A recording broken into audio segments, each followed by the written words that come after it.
Hey everyone, today I'm going to be talking about food, perfect timing for the new year. An essential part of overall well-being is diet, being aware of what you're putting in your body and how it affects you. Processed foods are a big one. Things like chips, lunch meat, canned foods, frozen dinners. If they have a long shelf life, odds are they're probably not good for you and they're probably processed. This does not have to be an all or nothing thing. Start small. For example, replacing your lunch meat sandwiches with a kale salad. Plant-based protein is really good for you, and 1 cup of kale actually has 3 grams of protein. And you can add things like walnuts, fruit, chickpeas, avocados. You can get pretty creative. And you don't want to forget about drinks. For me, energy drinks were wreaking havoc on my body and I didn't even realize it. Or I may have been in denial just a little bit. But it was extremely hard to quit for me and I failed many times. It helped to find a healthy replacement. I replaced my monsters with kombucha, which is actually pretty good and makes you feel pretty good too. It's a fermented tea drink with very little caffeine. So I was a little mad at myself that I had been poisoning my body literally every day for years. Another trigger for me was dairy, which caught me by total surprise because I literally ate ice cream every night for as long as I could remember. Milk, cheese, dairy, they all caused me to have an inflammatory reaction. My knees and feet would swell. I became really itchy, GI upset, like bloating and cramps. To say the least, it was very uncomfortable, and when I stopped eating these things, my pain and overall quality of life improved tremendously.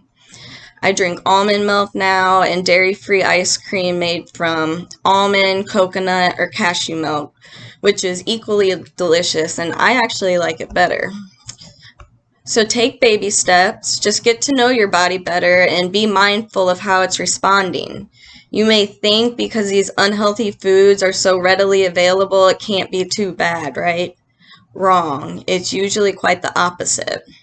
It's hard, but it can be done. If someone told me 2 years ago that I would have to cut monsters and ice cream from my diet, I would have thought they were crazy and that this would be an impossible task. I could talk for hours on the subject of nutrition, good and bad foods, but for right now, I'm going to focus on gluten because this can be a major contributor to chronic illness as well as pain.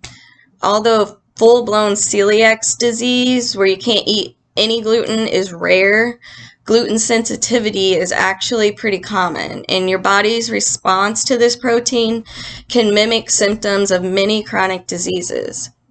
If you are gluten sensitive and ingestion of it inflames your intestines, this can lead to harmful substances being absorbed in your body, sometimes referred to as leaky gut, which through the brain-gut axis can lead to neurological issues such as memory loss, forgetfulness, brain fog. An immune response can occur in those on the spectrum of gluten sensitivity, where the body will make antibodies in response to gluten or other harmful substances absorbed as a result of the gluten. Immune complexes are formed when the antibodies attach to the gluten and deposit in your tissues, which causes different types of pain depending on the location. For example, it could cause pain in your joints, muscles, or even nerve pain. This immune response also requires a lot of energy, which can look like chronic fatigue, for example. Gluten is often associated with bread, right? Wheat, barley, rye, which is true. But it's also in beers, lagers, malt vinegar, salad dressings, mayo, and pretty much all baked foods like cakes and cookies. Things you can eat that are gluten-free are beans, buckwheat, corn, potatoes, and rice, as well as potato flour and rice flour.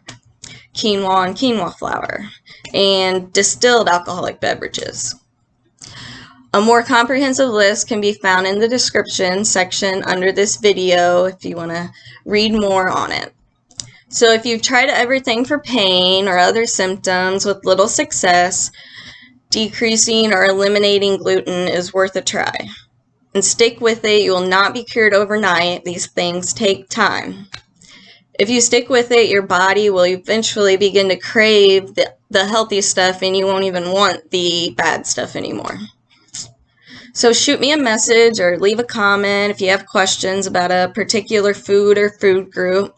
I will be more than happy to answer. And I plan to post more videos on the topic of nutrition because it's so important for chronic illness. My next one will be about a group of foods named the deadly nightshades, which many people have not heard of, but can directly cause pain when consumed.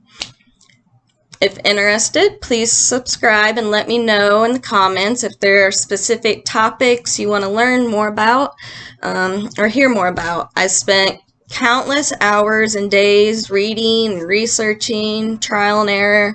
I have a background in healthcare, and really just want to save others the time so they can get back to living happily, fully, and holistically.